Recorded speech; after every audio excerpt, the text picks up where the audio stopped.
Like this must be the old library that old Mr. Peabody was talking about.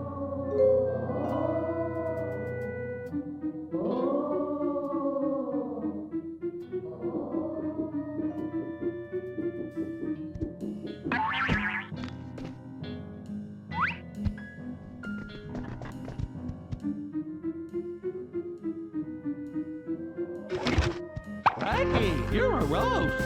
Yeah, like boo, man. I found a clue. Better show it to Velma.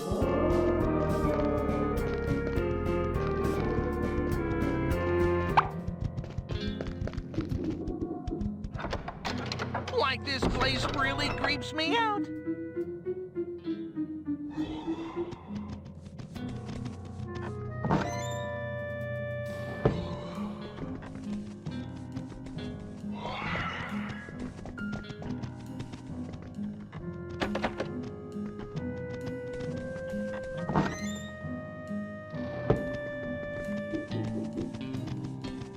Yikes!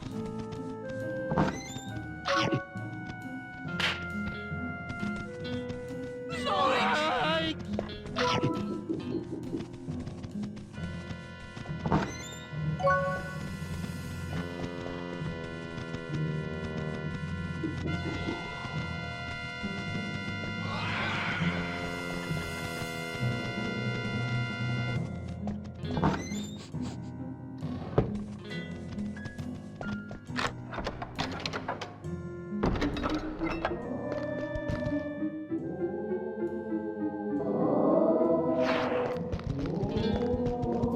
You look good, Scoob. You too, Raggy.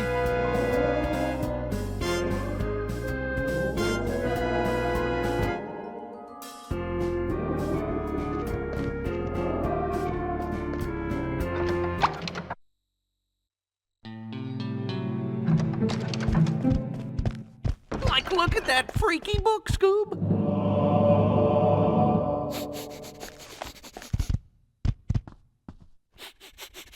Raggy?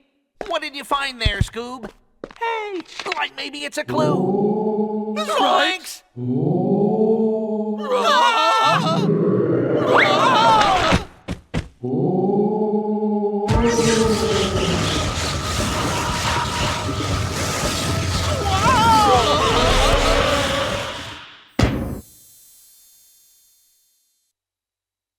Like that book just gobbled up the ghost like it was an eggplant and marshmallow sandwich. Sandwich? Where?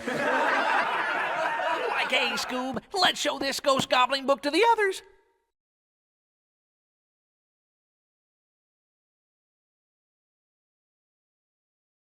Look at that, Scoob.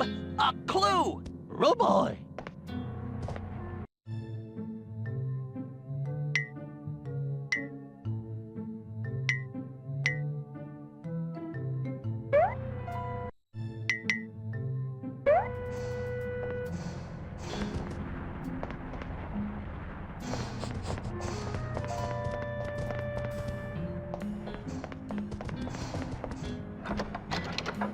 Velma, like what are you doing here? Shaggy? Scooby? Is that you?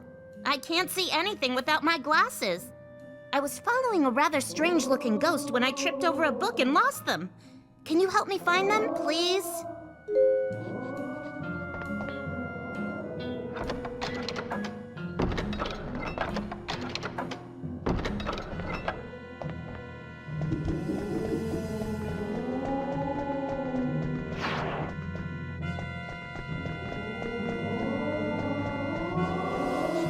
Your turn.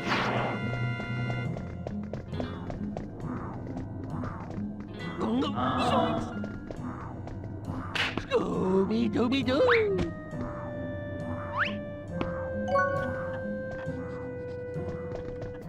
Okay, now let's try to get by unnoticed.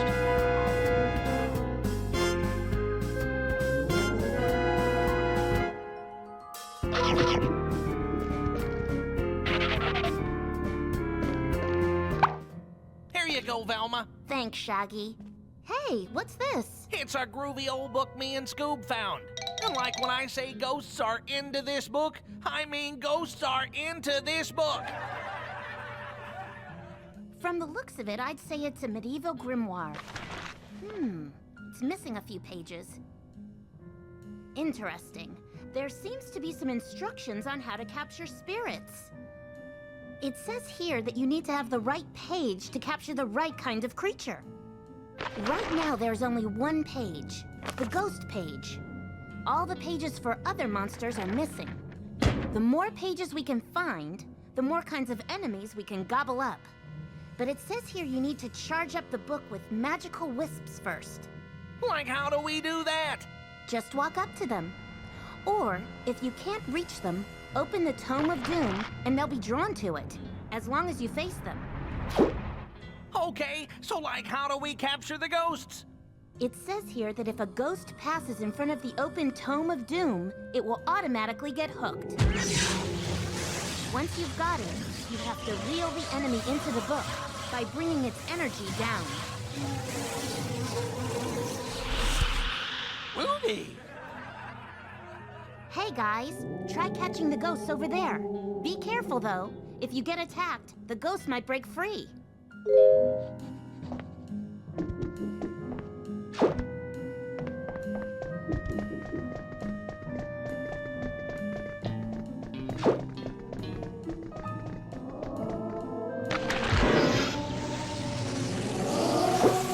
Like we did it, Scoob!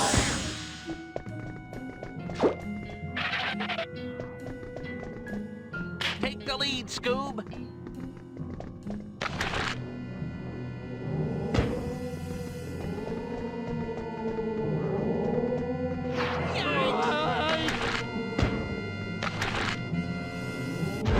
Come to Shaggy.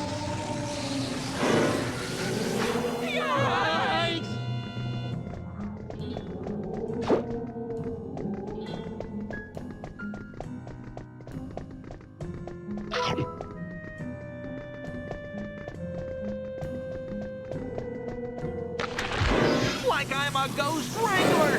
Get it?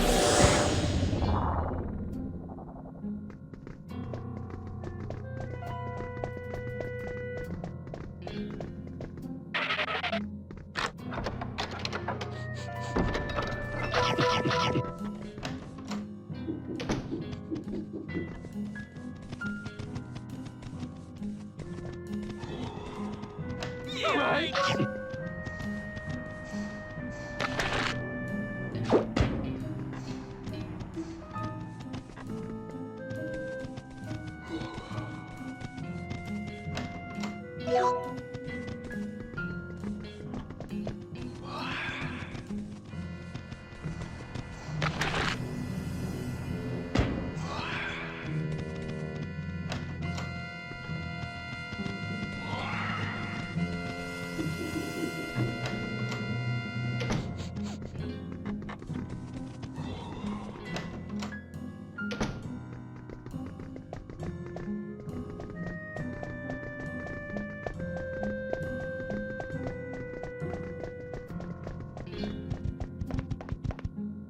Great! You found a clue.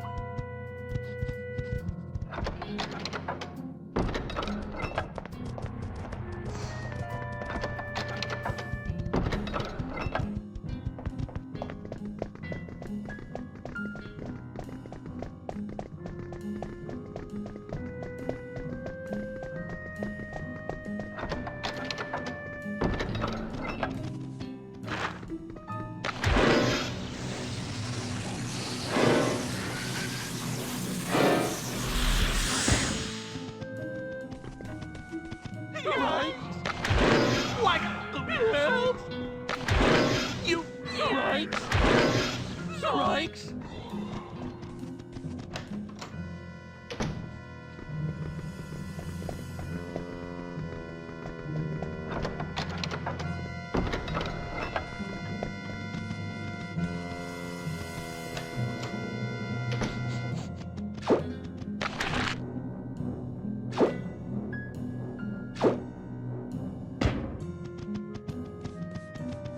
Zoinks!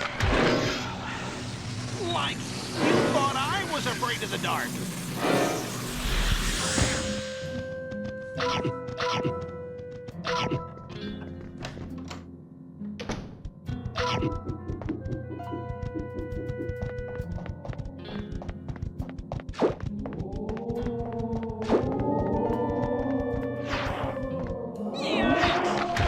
Like I'm a ghost wrangler! Get it? Like we did it, Scoop!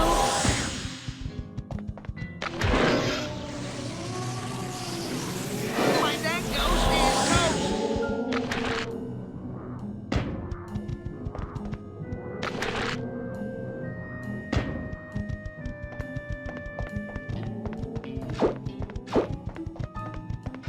Okay, now let's try to get by unnoticed.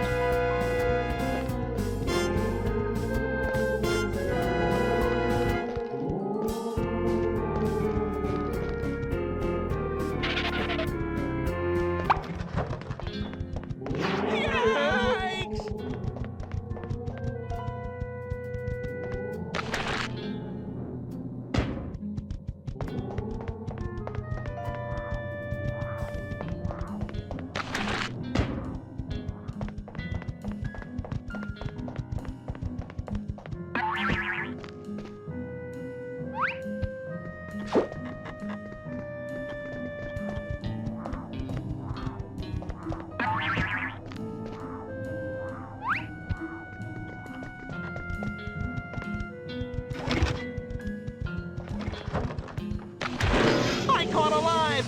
Ah, we're dead one. Help!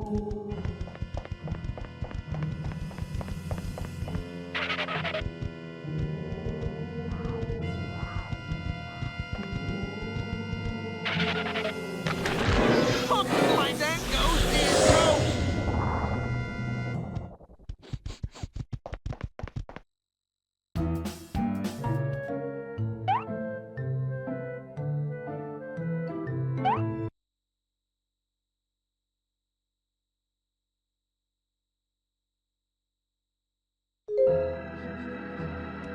Oh no, a graveyard! Don't worry, Scoob. Like it's only a movie set.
I found something! Good job, Scoob.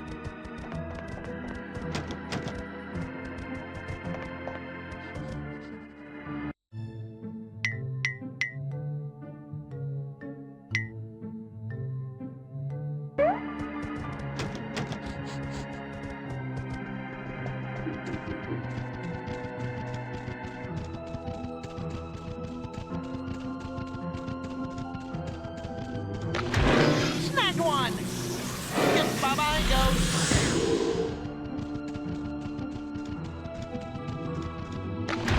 I caught alive. Ah, we're dead one. Whoa! Crazy ghost. Yikes!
Your turn. You go in, Scoob. I'll wait here for you.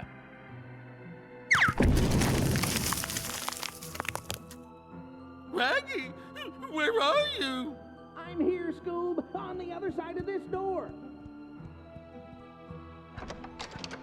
Raggy! Like, what took you so long?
Hey, look, Scoob. There's a staircase going down.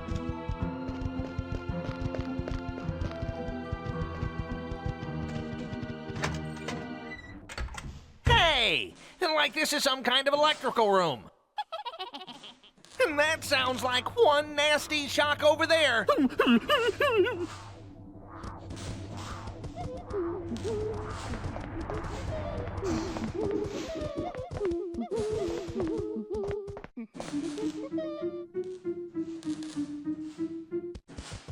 It's a clue, a clue! Hey! Scooby found a clue.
EA Sports. It's in the game.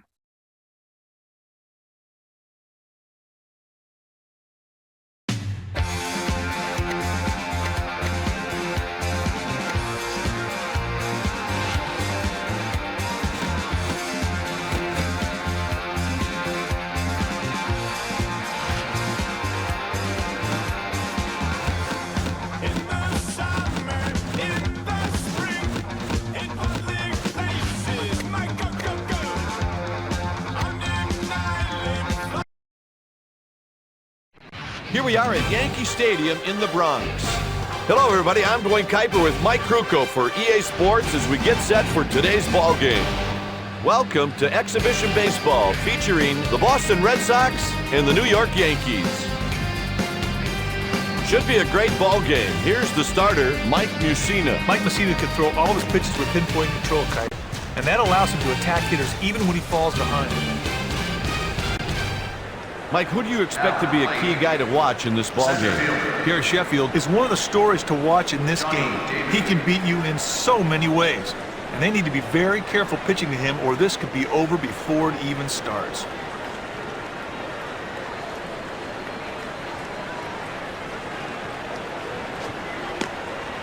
Taken for a ball. Terrible pitch, way off the catcher's target, and the batter easily watched it go by. The pitch misses. Good eye. Oh, big boy, that just missed him.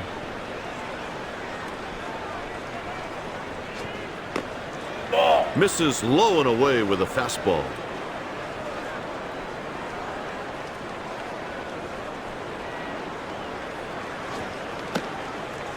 Four pitches, 4 balls. Hey, Meat, make him earn it. Killing me. The third baseman. Next up, Bill Miller.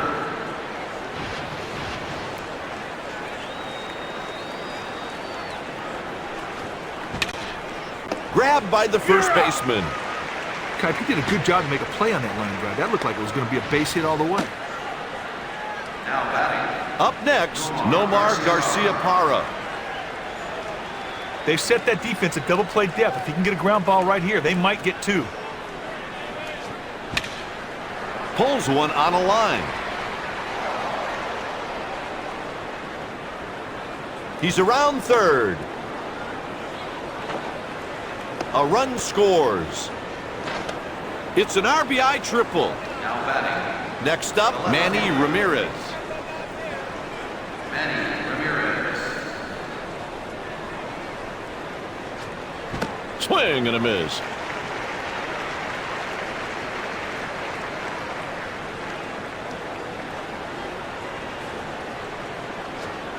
Swings and misses for a strike.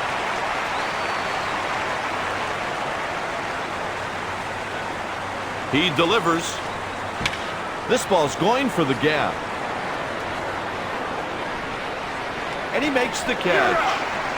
He's tagging up.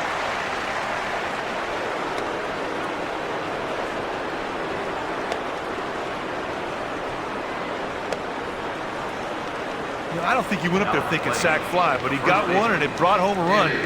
To me, that's a successful at bat.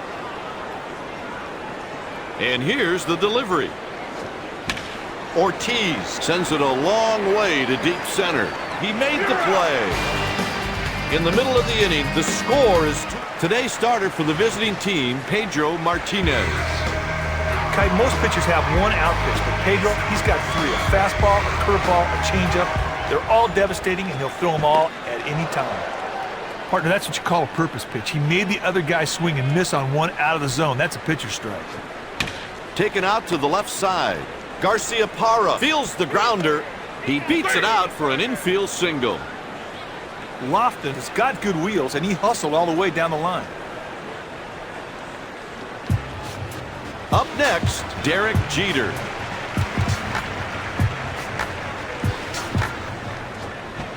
Tried to crush it and swung too soon. Pitcher tried to get the batter to go fishing, and he did, but came up in. Long fly ball hit deep. That's a 2-run homer. This guy did a great job of coming in there with a runner on base. That was a huge 2-run jack. Martinez has got to feel a little disappointed right now, partner. Giving up a bomb like that is never easy to take.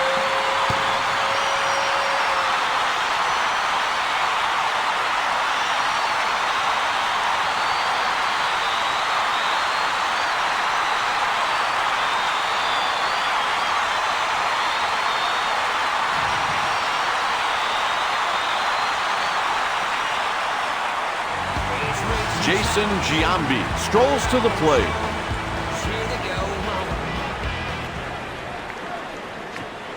Strike swinging, he was late.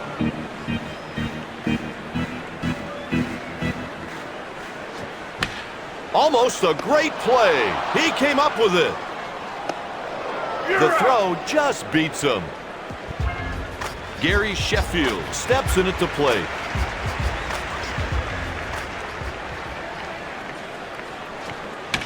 If it stays fair, it's got the distance. Fouled away to the right.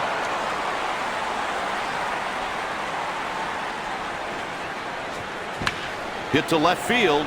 The left fielder moves over. Ramirez squeezes it for the out. Next up, Bernie Williams.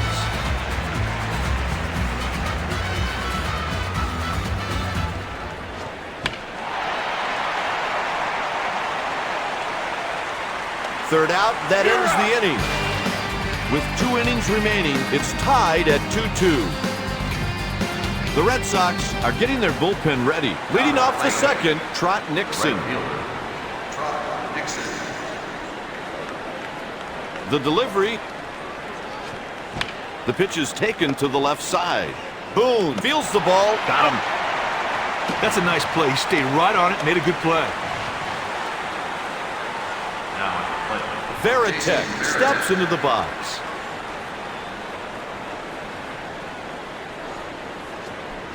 Early swing, and he missed it.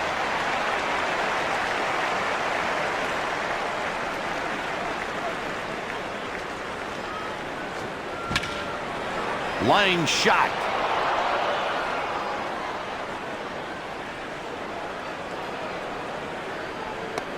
And he's in there standing with a double.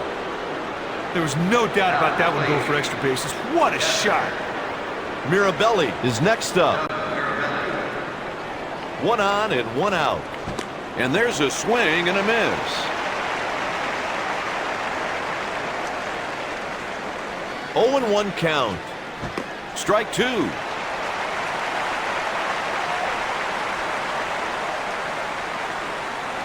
The delivery.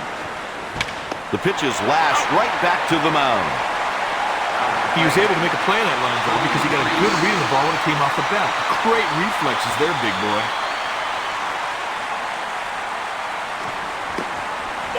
That one just missed. That pitch just missed the catcher's target on the corner of the plate, and it was taken for a ball. Hits a liner the other way. He reaches with a single. Kite, the pitcher just tossed up a fat one there. I mean, it looked like a beach ball.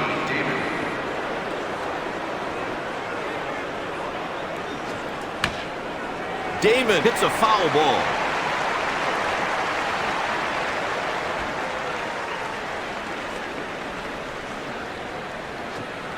And he swings and misses.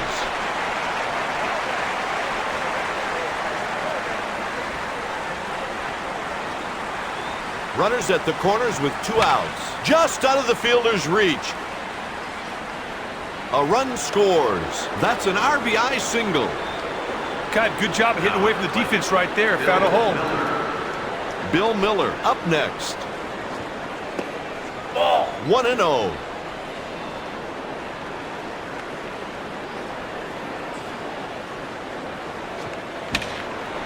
It's hit out to left. He's rounding third. They've got him hung up. A run scores. That's an RBI single. Got a good pitch to hit right there, and he put it in the outfield for a single. It's a pitch out. He throws it to third.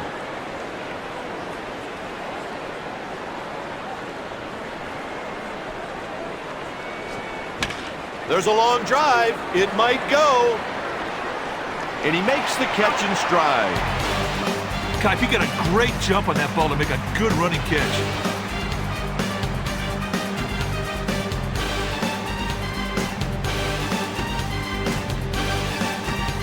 In the middle of the inning, the score is 4-2.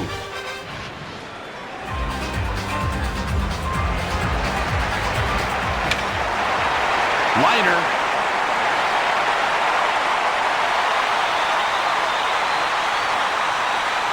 He's in there with a stand-up double. Oh, nice stroke that swing. He got his pitch and hit it for a double. Posada comes to the plate. Tailing liner to center field. He made the play. Runner on second will try to advance.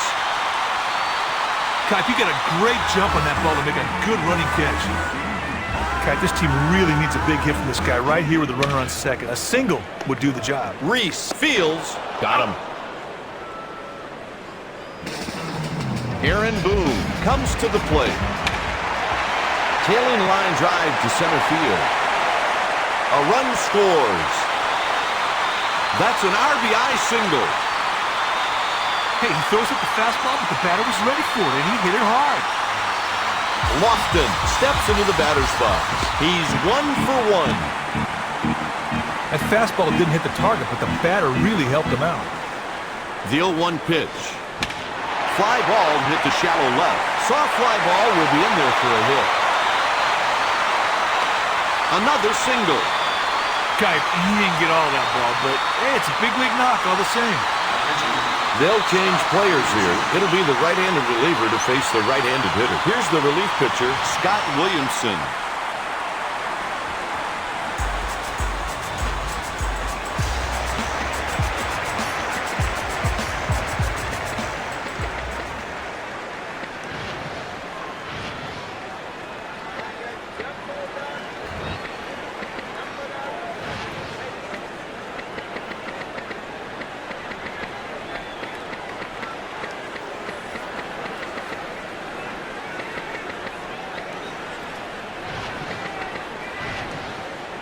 Please keep your eyes on the action at all times. Baseballs hit into the stands and be dangerous.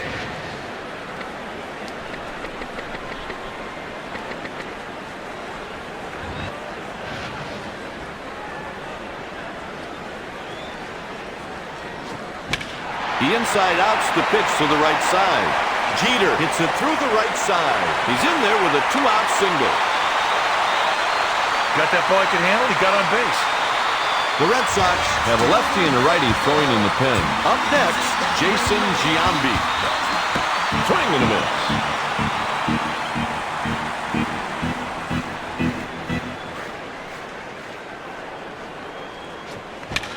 Fly ball pulled out to right. Almost a great play. A run scores. Another run scores. Oh, partner, the fielder took a sloppy approach to the ball, and as a result, he just plain missed the ball.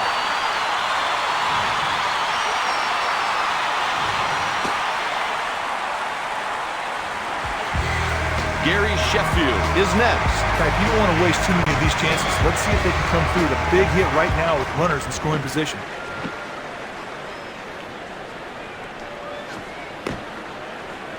Swung through it.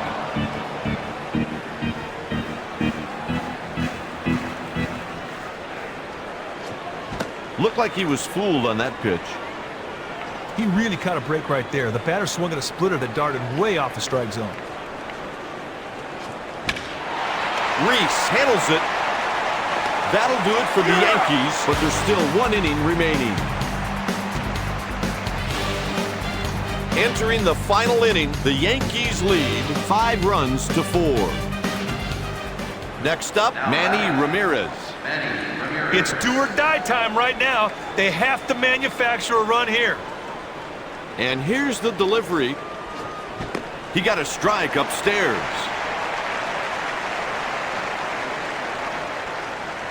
And the pitch. Long fly ball, way back, and see you later. Oh, that was a perfect pitch to kill. He got that ball over the plate and just smoked it. Fastball for a strike. Oh, Kipe, he hung that one badly, and the hitter could not take advantage of it. You don't get too many chances like that one, big boy. Just out of the fielder's reach.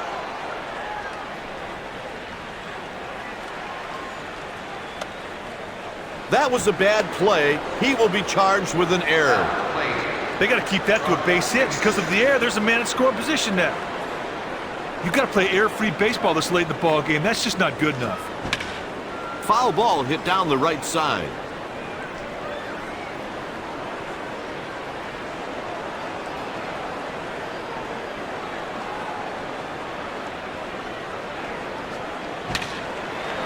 Pulls one on a line. He's on his way to the plate. Safe at home. The go-ahead run scores. Not much to say about that other than it raises the old batting average.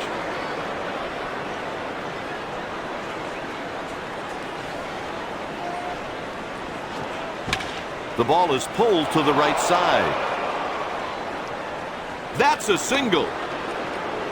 The key to that play was the runner moving into scoring position. Now there's a perfect example of sound fundamentals. He did not try to do too much. He just executed on the pitch. Lines one the other way. Another run crosses the plate. That'll be a two-bagger. That's a nice at-bat right there. He got that run home and he ended up in scoring position himself. Almost a great play. Soriano takes it on a bounce. Safe on the play. That's an RBI single. Johnny Damon strolls to the plate.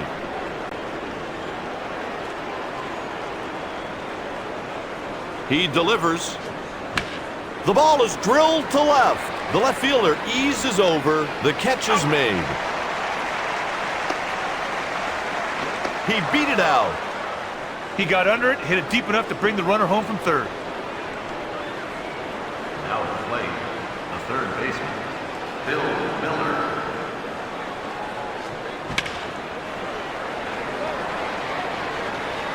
Nice catch on the run.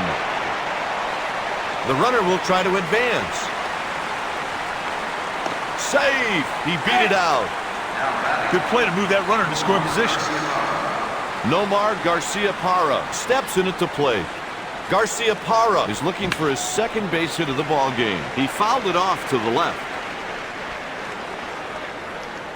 Here's the pitch. Just got a piece of that one.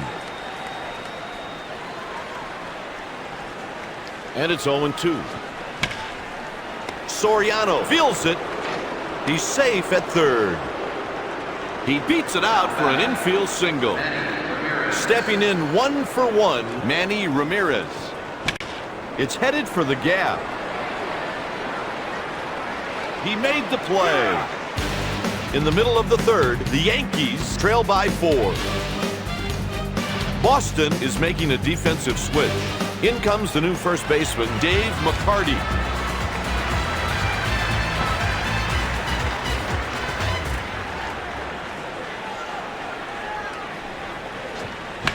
Ground ball down the left side. Miller stays with the grounder. Got him at first for the out. Oh, man, did he get a good jump on that ground ball. That's some good range. Chased one up at the letters. Hey, when this guy's on, it's like he's throwing BBs. That can really be frustrating for the hitters. Swing and a miss.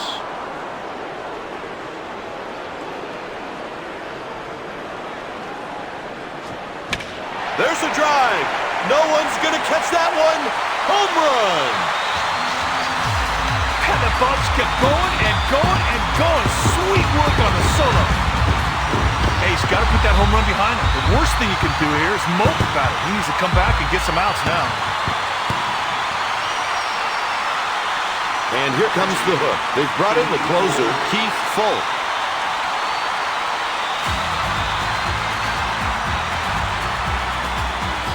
First pitch. Swing and a miss. The ball was by him.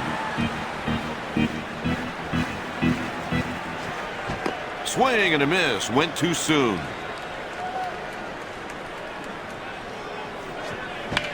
Cue Musha. He came up with it. They got him. This could be their last out. Hit to the right side. McCarty stays with it, and the ball game is over. Williamson is the winner. Messina is saddled with the loss. The Boston Red Sox by 3. New York Yankees 6.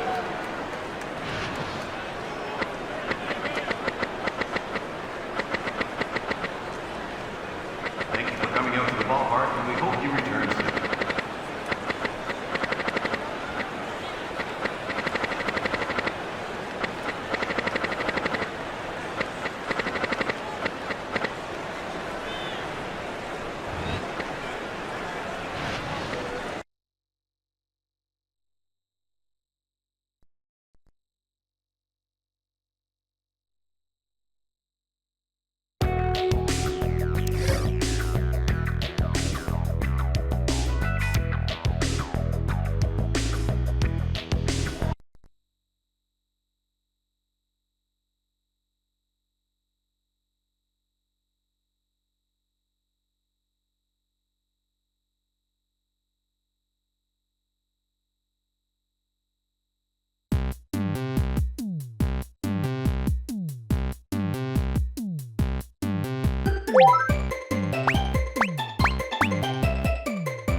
Ribbit King Plus! Yeah! Frolf Intensive Training. This is the tale of a lad named Scooter who dedicates his life to Frolf. Huh? Says who? And what's Frolf? A fancy sport where you whack a frog with a hammer to try to score a frog in one. Gotcha. All right. It'll be easy. Go ahead. I got you covered. Huh? There. Don't hit the frog. Just practice till you drop. I got you covered. Right. Oh, this doesn't look good. Ribbit King Plus.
Go!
Go!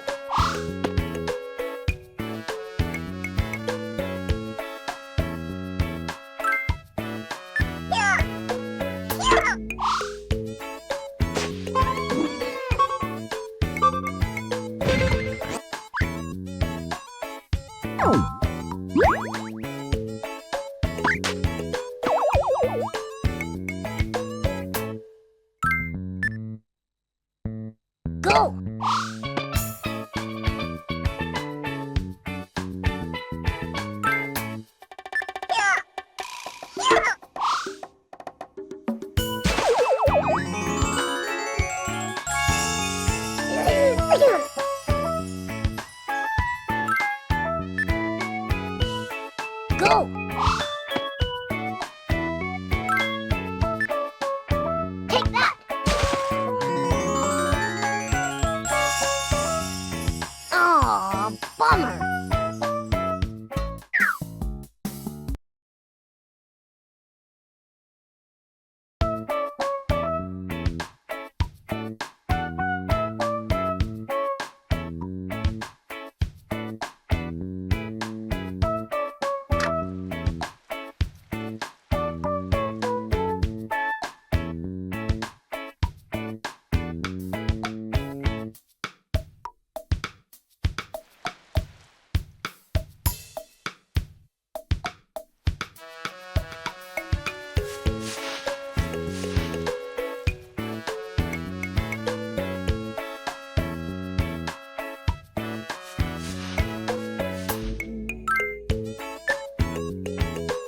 Go!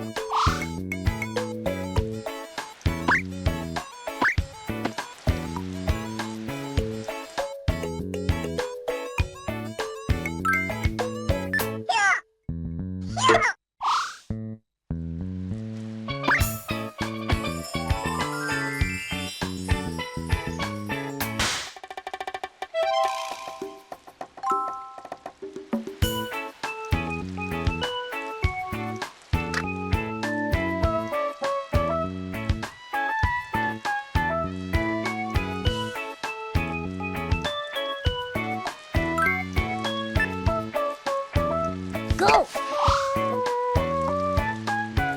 Good!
And now the results. Your score so far is this. The surprise bonus for this round is for this. For this many points.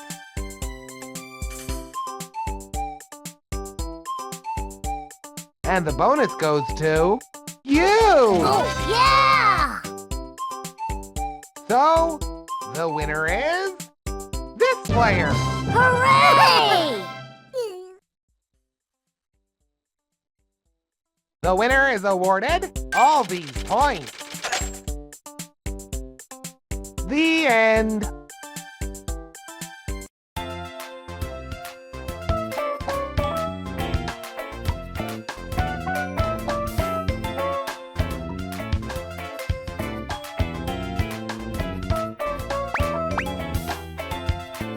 I'll take it. Oh, yeah! Thank you!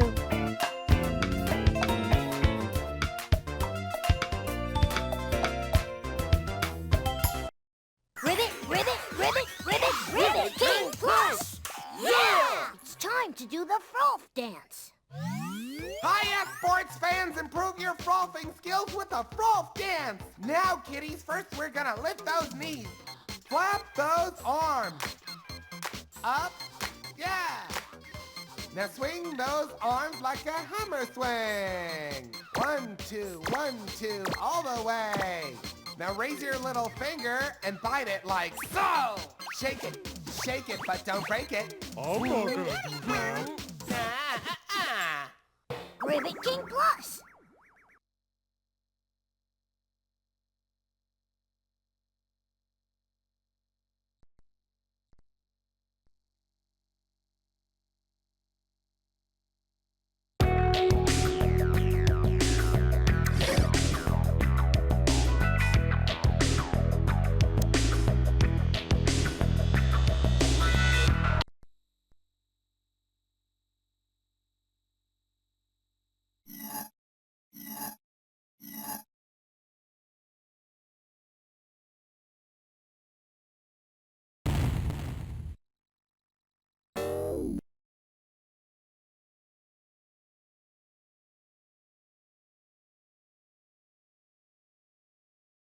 Let's go!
Good luck.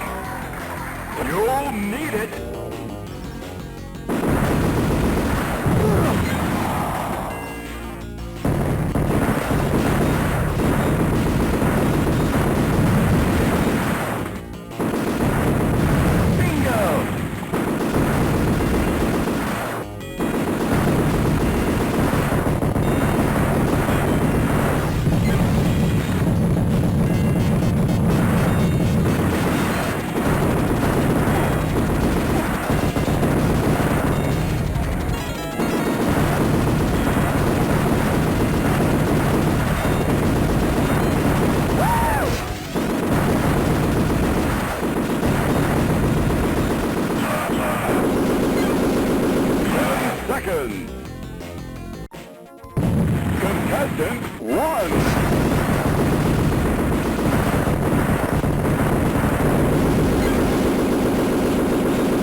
Contestant. Bingo!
Money! Big prizes! I love it!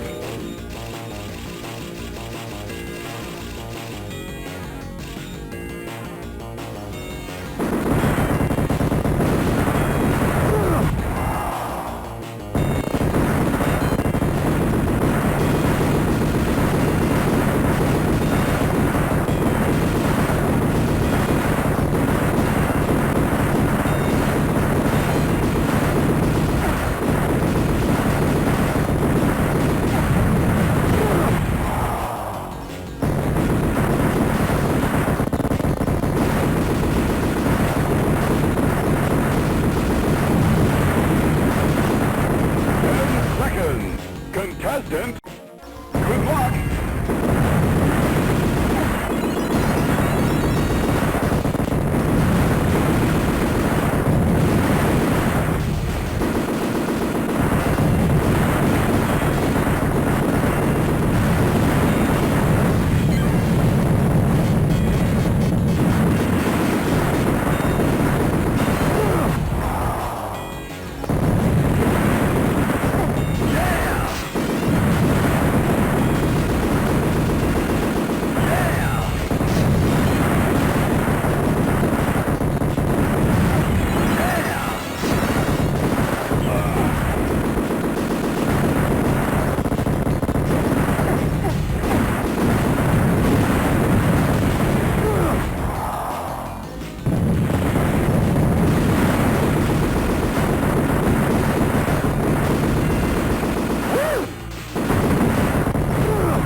You may not like the news, but you have to admire the person who delivers it. Paperboy.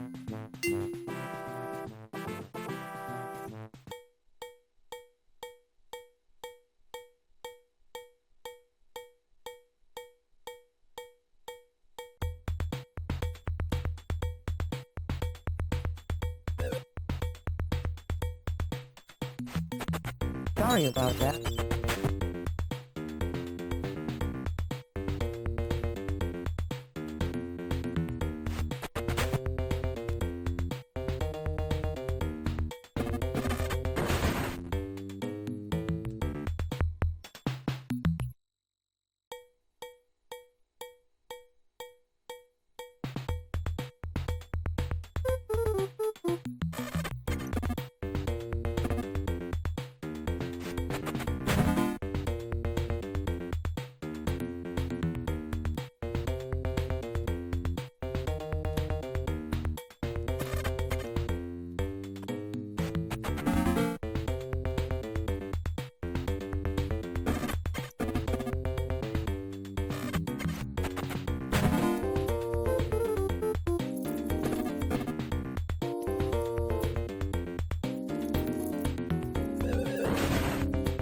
That's not my fault.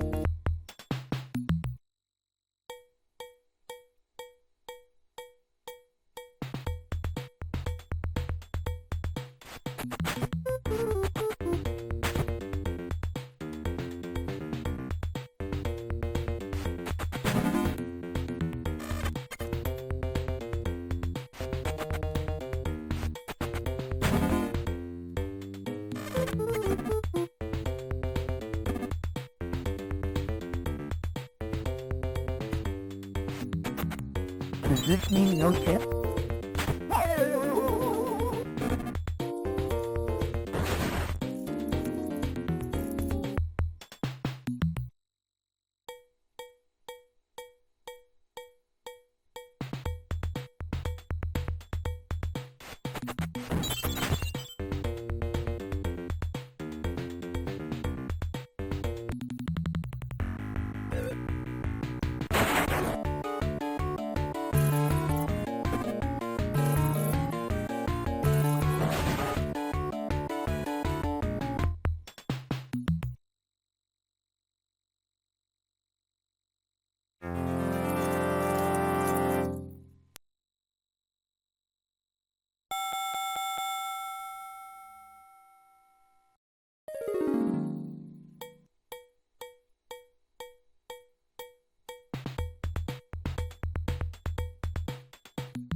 Paperboy, he doesn't write the news, he just delivers it.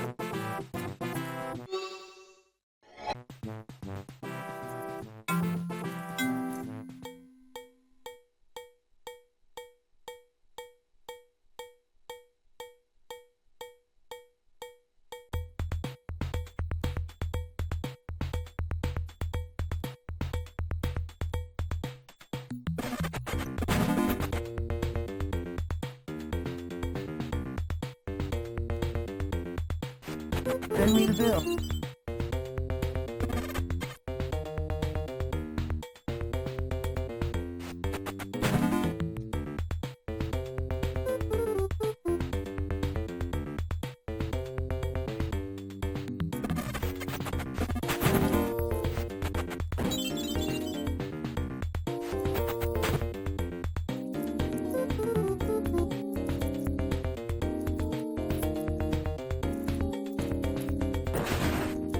Looking for a passenger?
What a jerk I am.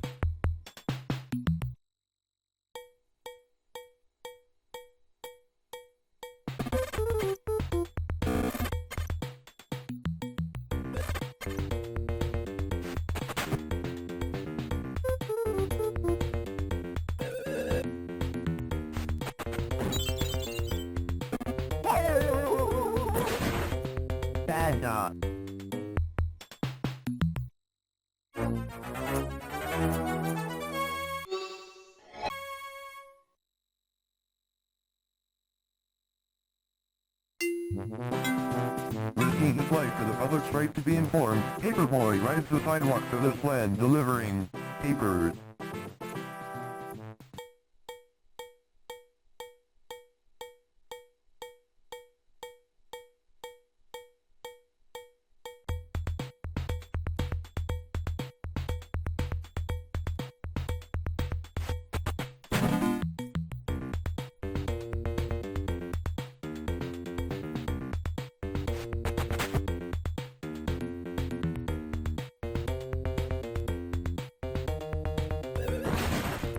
Sometimes I hate this job.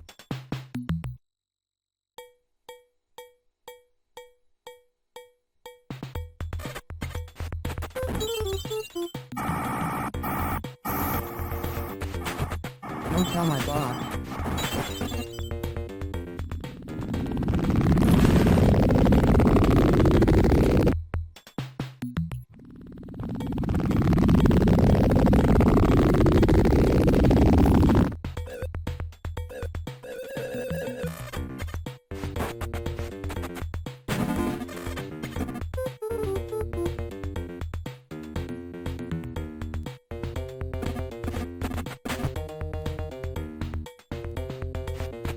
Sorry, it slipped.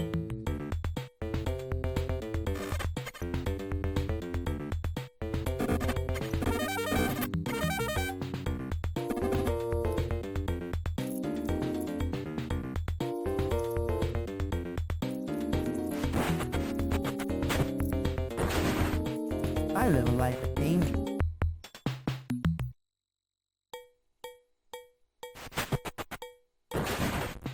What a surprise!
Well, Jimmy, I am really excited about next season. Well, I am too, because Slugfest Loaded is loaded. Yeah. I mean, we're going to be doing the games live via satellite. Right. You're going to be able to learn Spanish while you play the game. Yeah, there's a new smellorama. You're going to be able to smell me, the fans, the park. You're going to be able to learn how to drive a bulldozer. Yep. You don't have to use your hands on Slugfest Loaded. It's the best game on the planet. Well, I heard that they were actually going to be able to inject the game into you like a serum, like in the Fantastic Voyage. Now, that'd be ridiculous.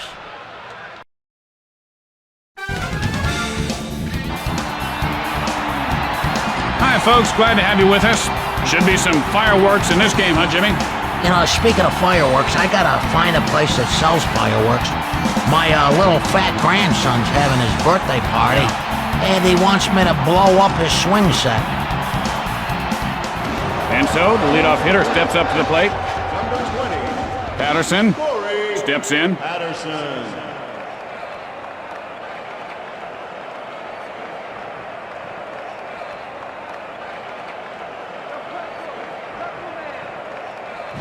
He just broke off a big hook there. He snapped off a nasty hook there, Timmy.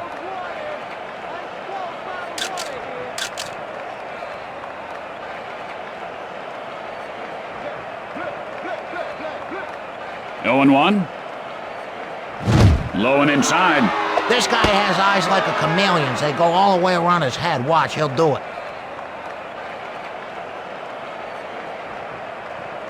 And it counts at 1-1. Yeah, that'll teach him to dig into that batter's box.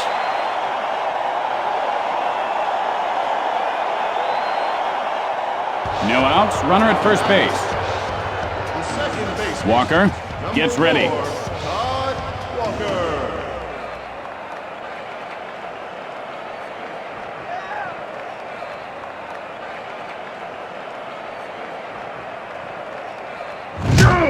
Oh, he just got punched right in the coconut. No doubt he has a marimba band playing inside his skull right now. Holy Toledo! Ah! Oh! Hey, Jimmy, did you get in a lot of fights when you played in the show? Show? What is this? It's baseball, Tim. It's not a show. No, the big show. No, it's baseball. No outs, and they've got runners on. Left fielder. Moises Alou.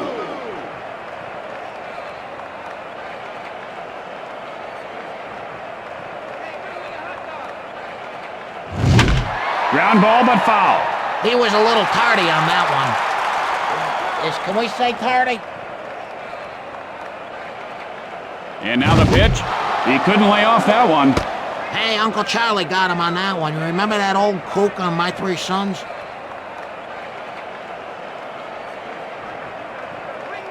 Oh, 0-2 the count. Good opportunity to waste one here.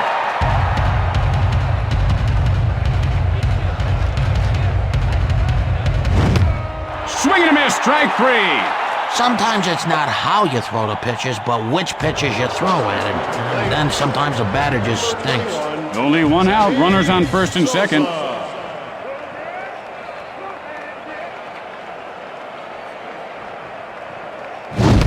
Swing and a miss, 0-1 the count. This pitcher better watch out. He's gonna set off some smoke detectors. You know what? I hate smoke detectors, that loud beep. It wakes you up at night. Mussina, and here's the windup. And that's letter high for a strike. Yeah, you know what? That's what the fans came to see. You holding a bat on your shoulder. Jeez, OP. Actually, Jim, I was reading a report the other day that said most fans come to the ballpark to just recapture their youth. What do you mean? Their kids ran away? Strike 3. All you can do is swing the axe and see what you get. In this case, he got bupkis. First baseman. There are 2 outs, men on first and second. Lee. Mussina has the sign.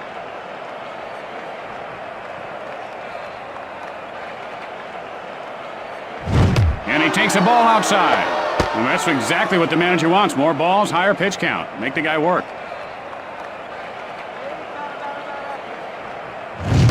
Called strike, just at the knees. You know, it says in the press guide here that he's not much of a swinger, so, you know, he must not go out on Saturday night. You know what I'm saying? Mussina with the one. It might be. It could be. It's out of here! Home run! And Lee puts his team up by 3. He gift-wrapped a horsehide souvenir and airmailed it first class to some lucky fan. 2 outs, nobody on base. The third baseman, Ramos Ramirez. Strike on the corner. Nice pitch there. The batter must have thought it was gonna break differently. There's a strike at the knees. What is he, afraid he'll hurt the pitcher's feeling if he hits the ball? 0-2. And he looks at strike 3. Tell you what, go back, look up the word swing, and come back when you know what it means.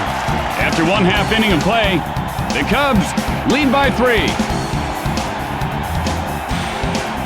You know, my brother-in-law is a tow truck driver. He makes a fortune on game days. Have you ever had your car towed at a game? Lofton digs in. Well, my car's been flooded a couple times because I left the top down. I had 2 hit and runs, and someone stole my subwoofers once, but never towed, thank God. My brother-in-law bought a donut shop with all the money he made. Now he just tows cars from his own lot all day and eats donuts, the pig. 1 out. Bases are empty. Number 2, Derek Jeter. Releases. He couldn't hold up. Now he's in the hole 0-1. Whoa, that thing was like a nuke. It was so fast. 0-1 the count. That was some serious heat. Good-looking fastball, Tim. We'll have to see how it affects his endurance. Behind in the count, 0-2. And he goes down swinging. Well, at least he swung at it. You know, it drives me nuts to see batters go down on a cold strike. It's like bamboo in my underpants. Swing and a miss. That pitch was so fast, I think it had tomorrow's mail on it. Pitch on the way. Loops one, shallow center. Patterson fields this one on the bounce. And Rodriguez is on first with a single. 2 outs, a man on base. First baseman, Giambi stands in, and the runner gets back in. The move to first, and he's back safely.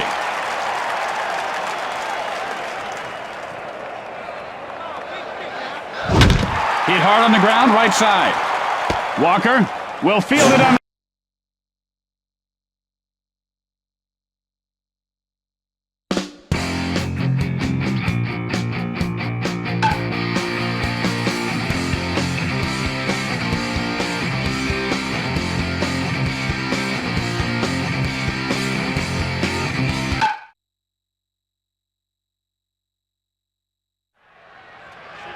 Well, Jimmy, I am really excited about next season. Well, I am too, because Slugfest Loaded is loaded. Yeah. I mean, we're going to be doing the games live via satellite. Right. You're going to be able to learn Spanish while you play the game. Yeah, there's a new smell-o-rama. You're going to be able to smell me, you, the fans, the park. You're going to be able to learn how to drive a bulldozer. Yep. You don't have to use your hands on... Hi, folks. Glad you could join us for the latest and greatest Home Run Derby. Lots of families here at the park today, Jimmy, and a lot of youngsters will take home memories that will last a lifetime. Sosa? right fielder, number 21, Sammy Sosa.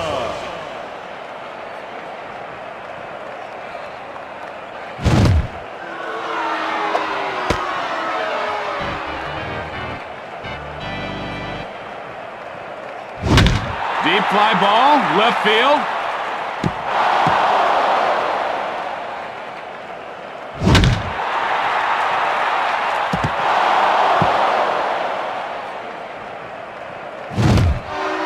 And that's his 3rd out in a row.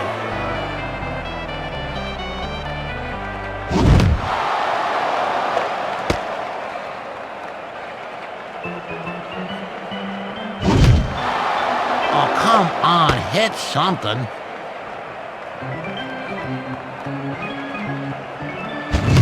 Come on, that is a great swing, but you're not hitting the ball.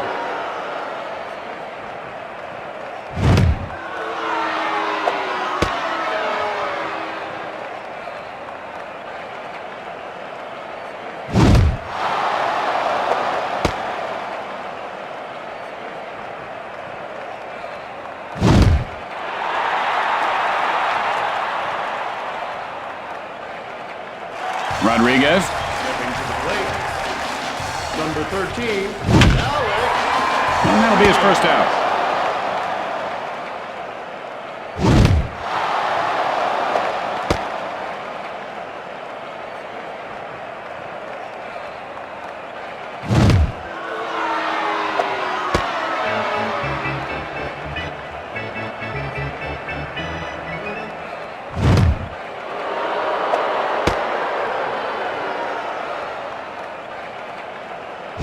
And there's another out. This guy, come on, he's hacking wood.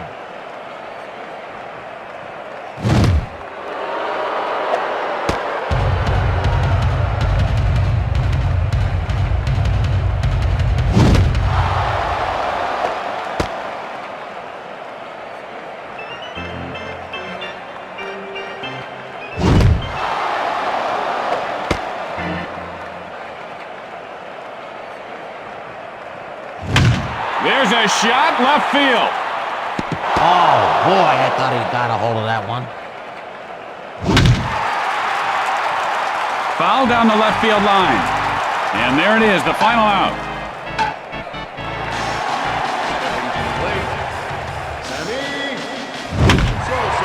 That's his 7th out in a row. He can't be happy about that at all. Big contact there.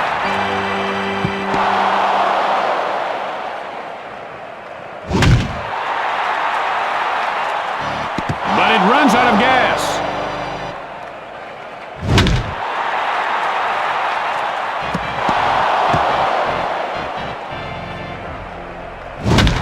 He's hitting like a little 2-year-old baby. And there's out number 5.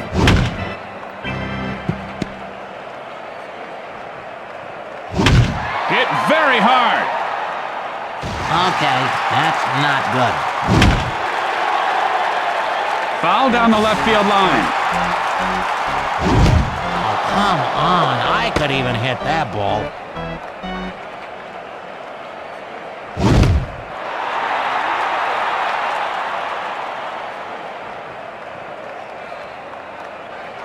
Rodriguez will be the last batter here in this round. The third baseman, number 13, Alex.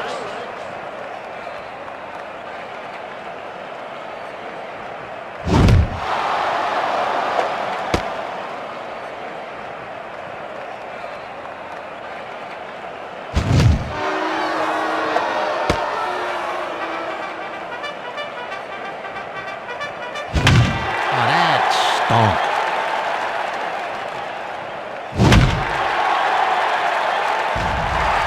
Yeah, he's not even trying.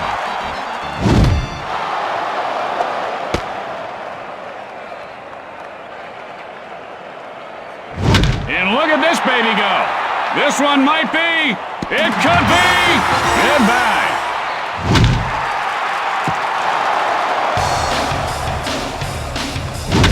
There's a drive way back. Going, going. And Rodriguez has home run number 2.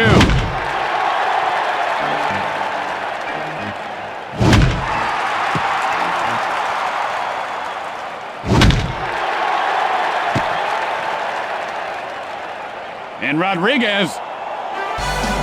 Well, folks, this derby is done, and so are we. This is Tim Kitzrow. Uh-oh, where are my keys? Saying good night and remember to eat healthy. Where are they? You left them downstairs.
and silence through the night. What a thrill. I'm searching and I'll melt into you. What a fear in my heart, but you're so supreme.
On a tree frog.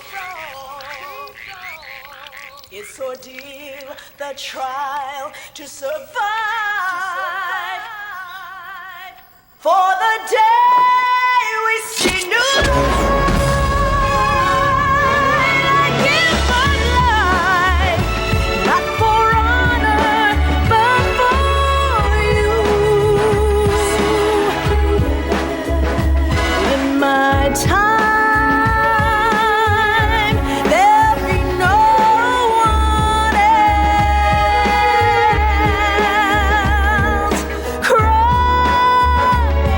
it's the way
I love sports, but you gotta know what games are right for you. Same with computer and video games. That's why parents have to make sure each game is right for their kids. How? Check the rating. Every computer and video game has a rating symbol that tells you what age group the game is best for. There's also a content label that tells you what's in the game. When you check the rating, the control's in your hands.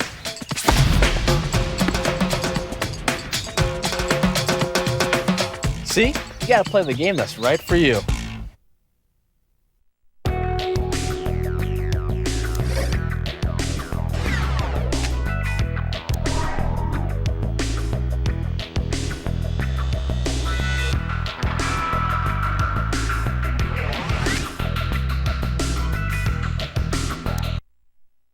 Hi, my name is Joshua Pfeiffer. I work here in Sony Format QA. Today I'm going to show you a cool move for champions of Norrath Realms of Everquest. It's an easy way to make some quick money. The first thing you want to do is pause the game and add another player. You're going to have 2 or more controllers in order to do this. You can actually even add a copy of your own player. Now take the second player and remove whatever you want to sell. You can pretty much drop everything she has. Now take the first player, pick up all of the items,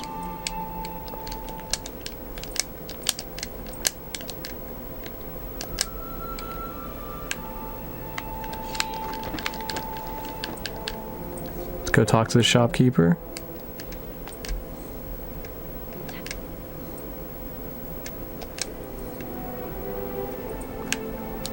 And sell away all of the new items you found.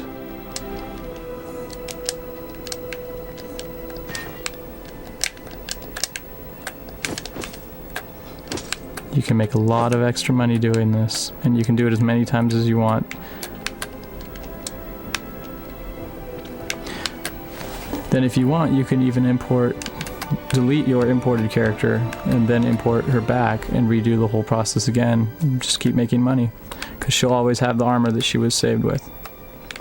Now, I don't think I have to tell you why this is such a cool move. Quite obviously, if you have all that money, you can buy all the items and weapons you want, making the game way easy to beat, and you can keep using them on the harder difficulty levels. Now, I also can't take credit for this, as it was shown to me by a fellow tester, Bruce Cochran, but I thought it was my duty to share it with you guys in the gaming community. So good luck and happy gaming.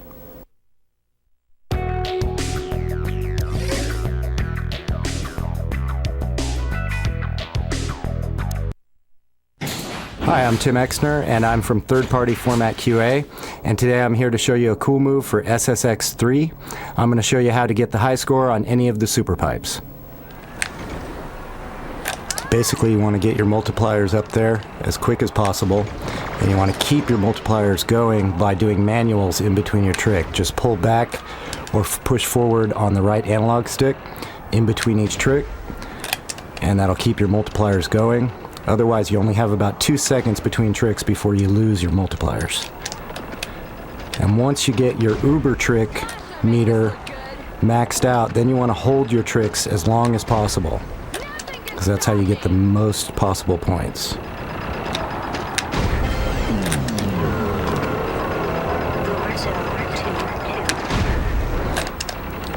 It just doesn't get any better than this!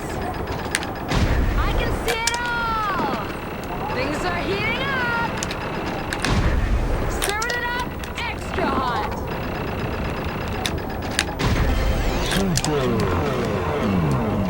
And you can break it up and do variations and hand plants, but you lose a lot of your speed, and therefore you won't have as much air time. So I recommend just doing air tricks.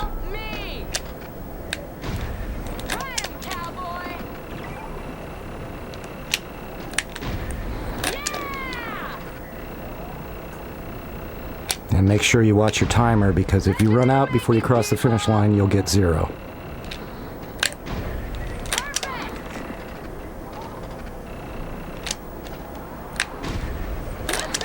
And as you can see, my multiplier is up to 38 now, and it wouldn't be if I didn't continually do manuals in between my tricks. And you have about 10 seconds left or so. It's about time to head to the finish line. And that's how you get the high score on any of the super pipes. Just keep in mind that as you advance to the more difficult super pipes, you want to use a character who has built-up attributes. But just make sure that you keep doing manuals in between each of your tricks, and you should have no problem achieving the high score. Have fun.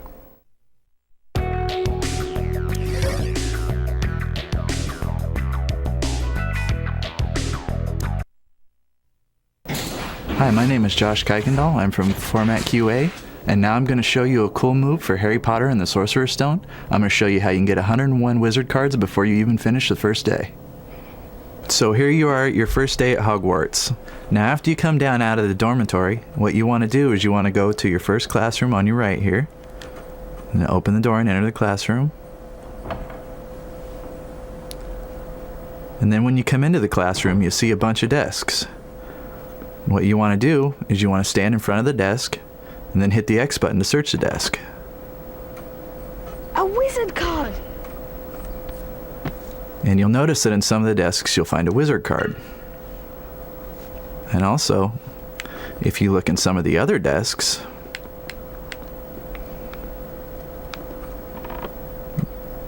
you can find a 5-pack of wizard cards, which will give you 5 wizard cards instead of 1. Gunhilda of Gorsemoor.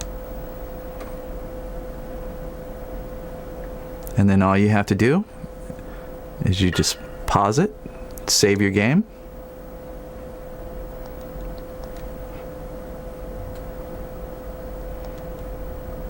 and then after you save your game, just quit to main menu, and then reload your same game, and then go collect those wizard cards again. Now if you keep saving and reloading your game like this, Harry Potter will collect a whole lot of wizard cards, and you notice that you have multiples of each card. You take those cards and you find somebody who's trading wizard cards somewhere around Hogwarts. You trade those cards with them, and soon you'll have all 101 wizard cards, which gives Harry Potter the max life that he can have. So if you accidentally mess up and you're fighting a troll and you take a club, you'll be okay. Good luck and have fun.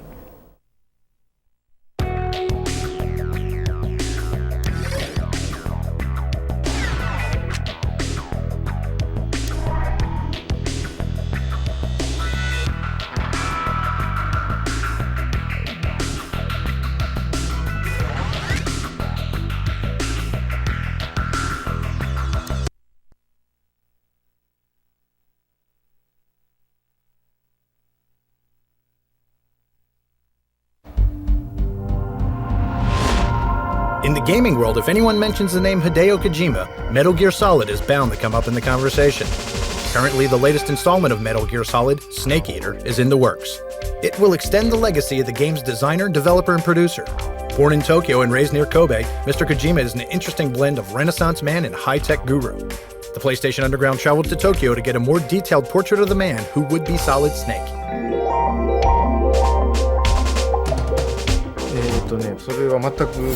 I never thought of working in the video game industry. Actually, as a child, I wanted to become an astronaut, or I wanted to become a naturalist, and I always enjoyed watching film. But the Japanese film industry is very closed, it's feudalistic. Right around then, I ran into the home computer, and I started playing video games, and that's when I started thinking about working in the video game industry. Kojima-san landed a job at Konami Entertainment, working in the home computer department. There he created the first Metal Gear in 1987. Snatcher and Police Knots followed a few years later. With the release of Metal Gear Solid for the PlayStation in 1998, the gaming world could not help but notice the birth of a star. And back before Metal Gear Solid, my games were for the Japanese market only, so I never thought about the rest of the world. But once Metal Gear Solid came out, I had to start thinking about fans all over the world, so that's a big change. Part of that change is raising the bar of expectations and imagination when creating a great game. I have to make sure that the people out there enjoy what I create. There are all kinds of people all over the world that will be playing my game. Figuring out what people would possibly enjoy is what's very challenging, but at the same time very fun about creating video games. Making people feel that something is beautiful or something is very scary, that's the easy part. What's difficult is making people feel that what they're playing is fun. Video games are probably the only medium that allows people to do that.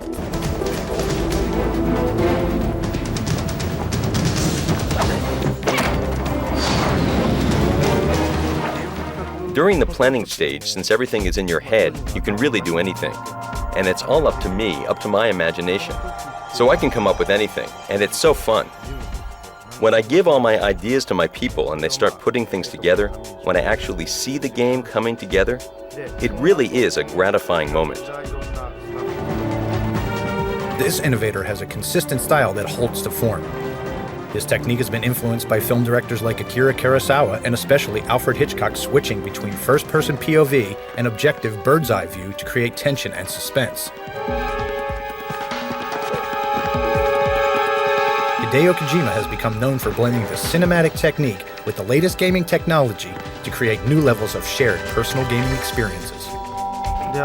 Back when I started in the industry, people said games and film were like water and oil, that they'd never mix. But that's changed. We now have a common language. Video games, film, music, everything has become so digital. And I think there will be a lot of blending going on. You'll see totally new discoveries sprouting out from the fusion of these things. Eventually, maybe even the word game might be gone. I don't think video games have reached that status yet. Film, movies, and novels, the good ones, in addition to entertaining people, they have positive effects.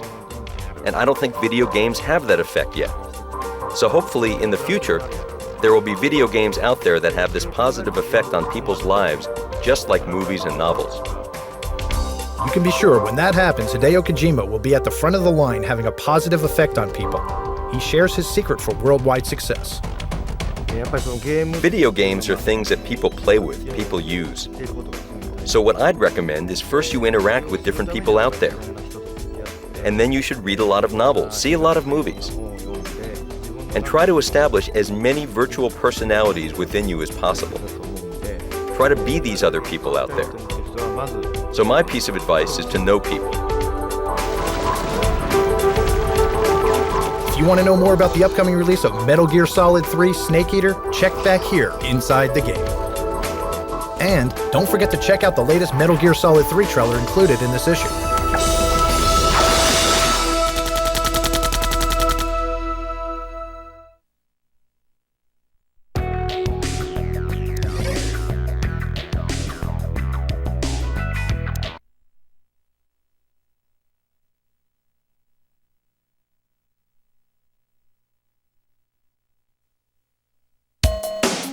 In the forward-thinking world of video games, it's time to do something unusual. That is, look back. Available now for the PlayStation 2 is a nostalgia series for anyone who was out of diapers by 1980. Midway Arcade Treasures, a compilation of 20 of the best arcade games.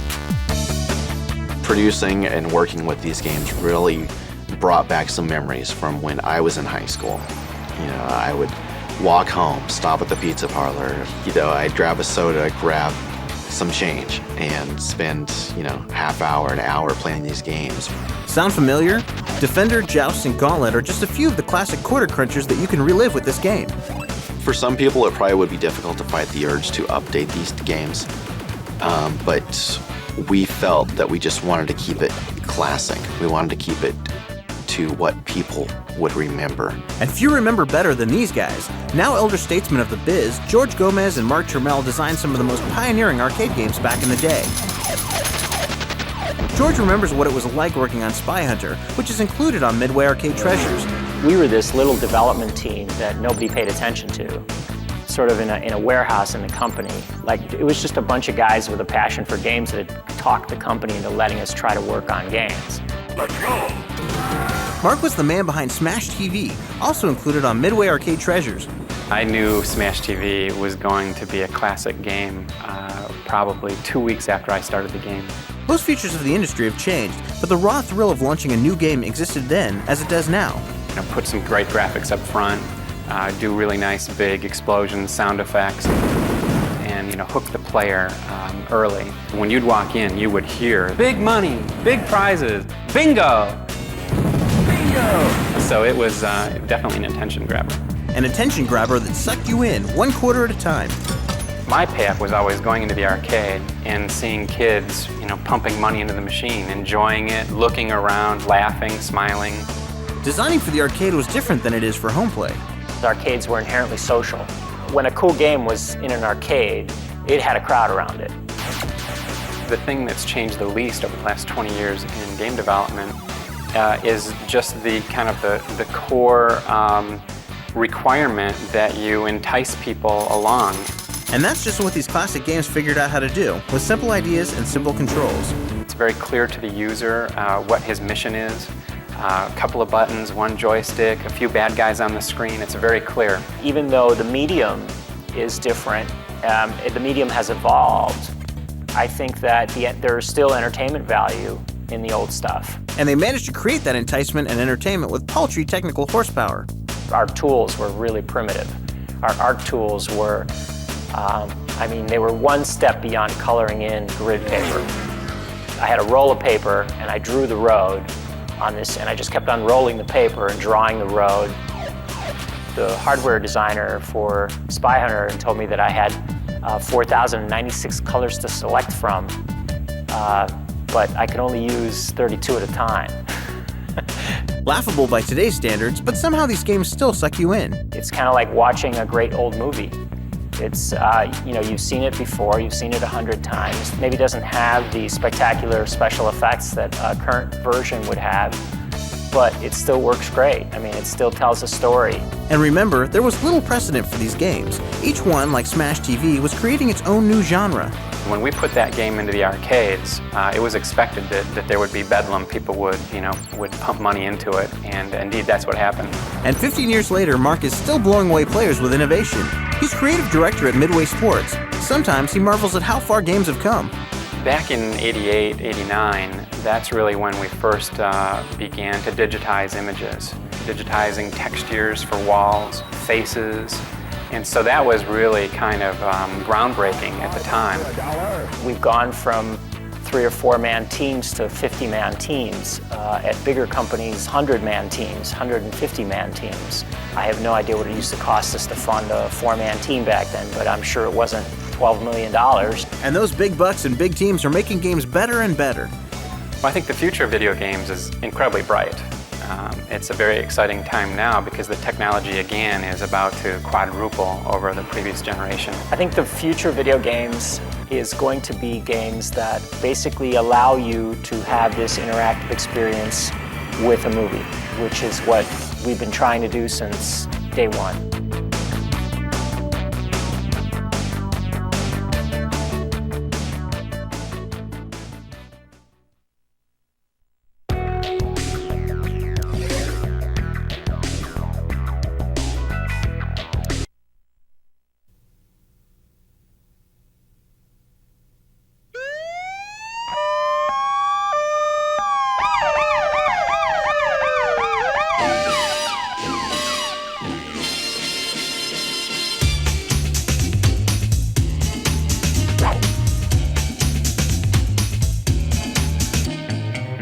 I'd say about a month into development, we came up with a one-sentence description that really has guided the development of the product. And the one sentence was, Sly and the gang work together to pull off a string of big heists. When I say heist, I mean like classic Hollywood heist film kind of heist, where the last third of the film was all about this big, spectacular, elaborate crime involving many thieves working together to do something huge.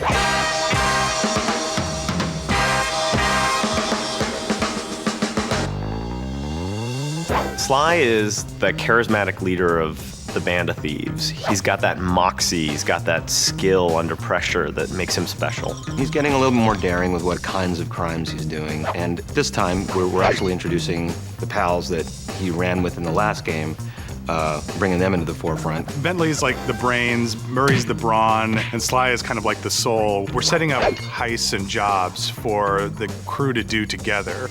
An example of that is the recon mission, where you must go in and take pictures that you can take back to headquarters, and Bentley, the turtle being the brain of the operation, will take these pictures and formulate a master plan. Once the master plan comes together, each character has a role in executing that plan. We wanted to maintain really strong visuals, really strong, emotionally involving characters and continue to deliver the great feel of the character that I think we did really well in the last game. We really want you, when you're playing the game, to feel like you're part of the world, living an adventure, finding your own way through the world and the things that there are to do in that world. We don't want people to play Sly, we want people to be Sly. We want people to feel like they are not playing through levels as much as experiencing different episodes in the universe of Sly Cooper and his gang.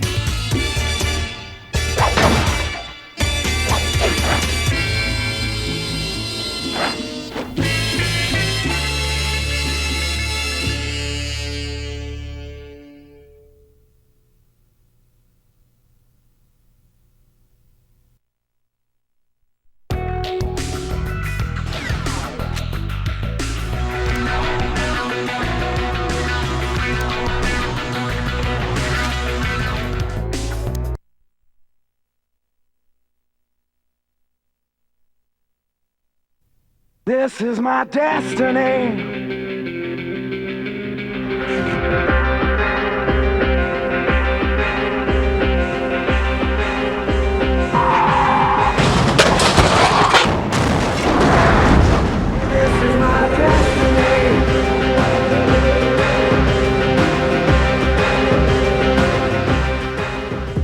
Driver coming on the scene back in 1999 really represented the birth of the vehicular action genre. And now here in 2004 with the release of Driver 3, we're just really excited about bringing the Driver brand to a whole new level. We wanted to kind of capture this this filmic kind of realism. Driver 3 kind of perfects the idea of a kind of a Hollywood car chase. A couple of months back, a producer that we used named Simon Miller came to us with the idea of utilizing RSA as a company to do our spots for Driver 3. We've recently produced some work with Ridley Scott Associates, in particular with director Sean Mullins. Had a terrific experience, and actually on that shoot I learned that he was a bit of a driver junkie himself. Same thing, we're just going to go this way with these guys. The director, Sean Mullins, actually pitched us on a short film that we just sunk our teeth into right away. We thought it was just the greatest thing in the world.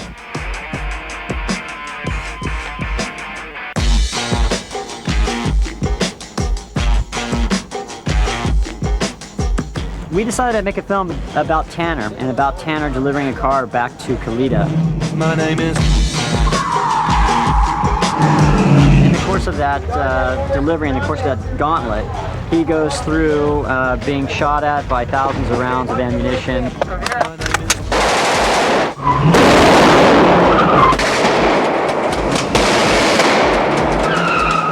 Does incredible high-speed precision driving. 100 mile an hour down alleyways.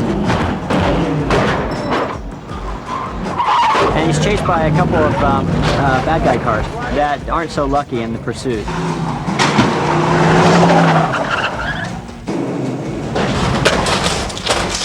All of it leads up to him bringing the car back to Kalita. Today's our big day for wrecking everything. We were asked to create something in the air of having the car tumble through. In preparation for a stunt like that, I mean, it's a combination of, everybody here. You rely on a lot of your teammates.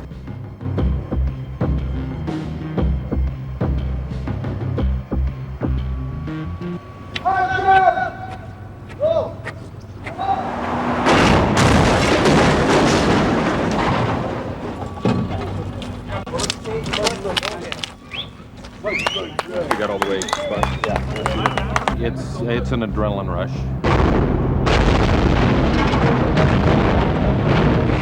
I think so far we've probably destroyed, maybe 12 cars, something like that. And we're kind of on the last shot of the second day. Okay, what we have out in the way of product is looks like 4 gallons of gasoline. Nobody does anything until until they hear me say cut. All right, the ball is hot. Here we go.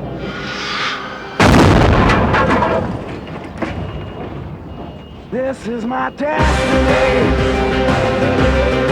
That's what Driver is really all about.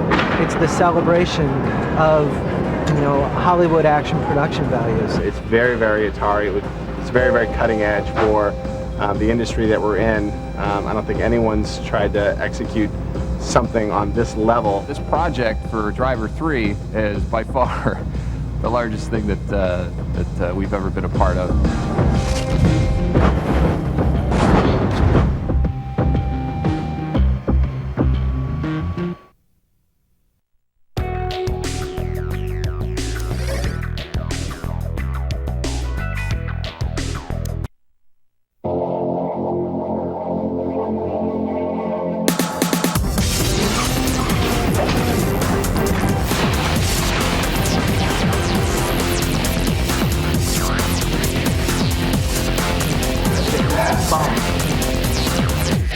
The excitement is in the air. People lined up around the block at Sony's Metreon Theater in San Francisco just to get a glimpse of Jet Li, world-renowned action star and star of the brand new video game Rise to Honor. I made a lot of films already, this first video game, and I'm very excited to work on it with PlayStation 2. Usually you're watching a movie, the audience just watching, but this time the audience become director. They can control Jet Li. I'm still the actor. I do my job. So they can control Jet Li fighting with the bad guy. The Metreon was the perfect location to unveil Rise to Honor because the San Francisco landmark happens to be the setting of one of the game's most exciting levels. Hi everybody, I'm Jim Wallace. I'm the producer of Rise to Honor, and we're here at the Metreon in San Francisco. We actually use this location for parts of the video game, and you can tell by how cool this place is why we wanted to do that. In fact, there's a scene where the Jet Li character, Kit Yoon, and the female lead, Michelle, come running down this escalator, and they have their boss encounter right back here. I am Sung Long. I'll be Jet Li. So right in this area here, Jet comes in, a bunch of baddies surround him, and the action starts.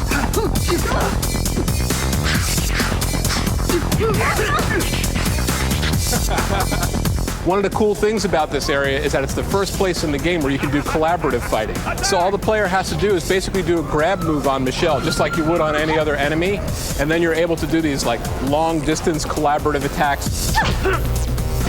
All right, I need a female volunteer. So now I just take her, we swing her out, and she's kicking exactly just like that.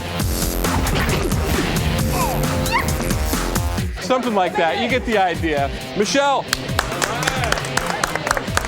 This is one of the really unique looking areas of the Metreon, and we love that view out that way. You can see the MoMA in the background, and it's really cool visually. And as he's coming down this catwalk, bad guys start coming across these beams and jumping over, and he's encountered with a fight right here in the middle. Also, one of the things graphically that we're doing in the game is that you can see the reflection of the fighting characters against this window. Came across really cool. So the best technique for getting through this area, grab hold of enemies, chuck them over the railing, and you'll have no problem getting through. Outside, the anticipation was really building as some fans had been waiting hours to get a glimpse of the Rise to Honor star. We come all the way from Oakland to get involved with Jet Li and get his autograph and all of this. Yeah, I want his autograph, man. Standing here for like 2.5 hours. I will do flips to meet Jet Li. I swear I will. And I'll watch him do flips to meet Jet Li. You just like anything high action. If you love Jet Li, if you love his movies, this game was the lick right here. I love it. Fighting style in the game looks tight, so yeah, I think it's gonna be a good game. Probably the best fighting game I've played in a while. Since Rise to Honor is styled after classic Hong Kong action films, it was only fitting that the crowd got a chance to see and play the game in the IMAX theater. Welcome to Sony's official launch of Rise to Honor. So our fight system is based on the ability to attack people coming at you from any direction, okay? To be able to launch pinpoint attacks anywhere in 360-degree space. I hope you guys enjoy. Hey, everybody! I'm always be the actor, but this time, you're the director. As the crowd enjoyed the game on the 80-foot screen, we got a chance to sit down with Jet and find out why he wanted to make video games. I already dreaming about one day I'm become very old man, like a 60, 70-year-old man. I cannot fight on the screen anymore. Okay. But the technology maybe can help me motion capture my movement while I'm still young. So in that way, maybe one day you can still use the motion capture to make another video game or maybe movie. We never know in the future, the technology maybe really can help the old man become young men fighting on the screen or videos. I think this is my dream. For those who weren't lucky enough to make it in for the IMAX screening, there were plenty of other opportunities to preview the game.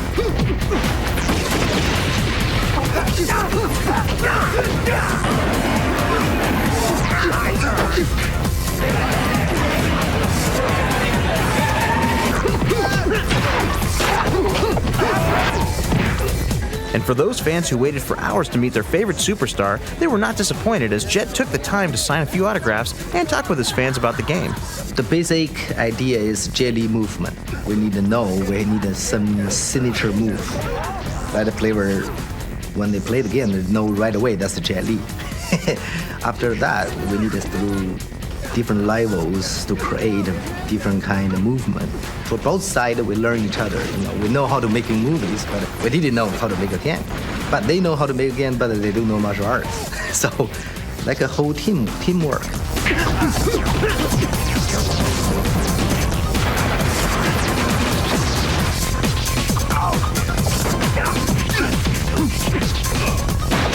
So check out Rise to Honor, available now for the PlayStation 2.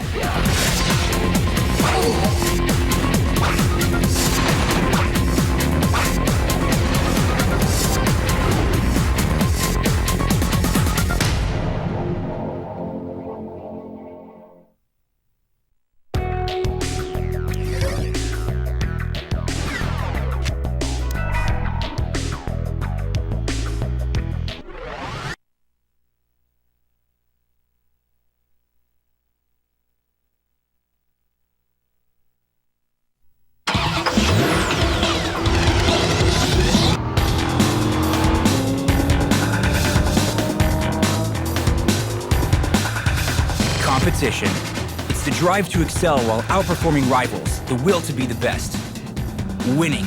It's understanding that the extra effort, the scrutiny of detail, and the teamwork that blends individual talents are what separate the good from the truly great.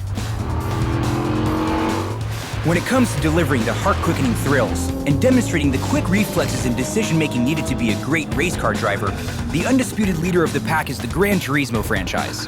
And while they have set the bar in terms of sales, it's the authentic aspects of the gameplay physics, the realistic models of the cars, and the spot-on design of the courses that keep the GRAN TURISMO racing game out in front.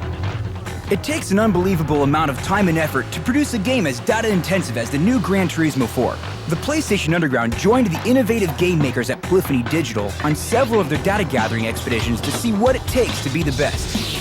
The person in charge of maintaining and even extending their lead is Kazunori Yamauchi, president of Polyphony Digital. An avid follower of Formula One and many other types of racing, Mr. Yamauchi began his quest to create a truly realistic driving video game in 1992. He produced MotorTune Grand Prix, and then altered the course of the racing genre with the GRAN TURISMO series. Kazunori explains the process of designing and developing the world's finest auto racing game. The photo shoot and the data collection are an important part of the creation process. The reason we collect data is not because without it we couldn't make the game. Rather, it's more to confirm the accuracy of the car we made in the studio, so we don't apply the real data directly to the game. For the photo shoot of the cars, we take a large selection of pictures, shots from 4 basic angles, diagonal shots, and others. We also do sound recordings of the actual cars.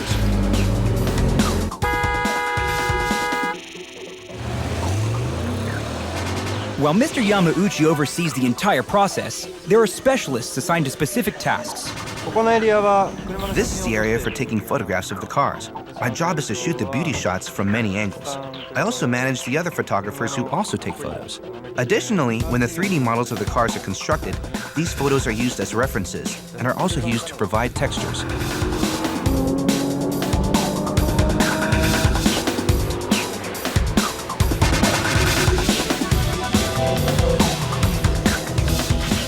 In the new GRAN TURISMO 4, there will be over 500 different cars to choose from. And if you think that's a lot of data to gather, think about what it takes to map the over 50 courses the new game will feature.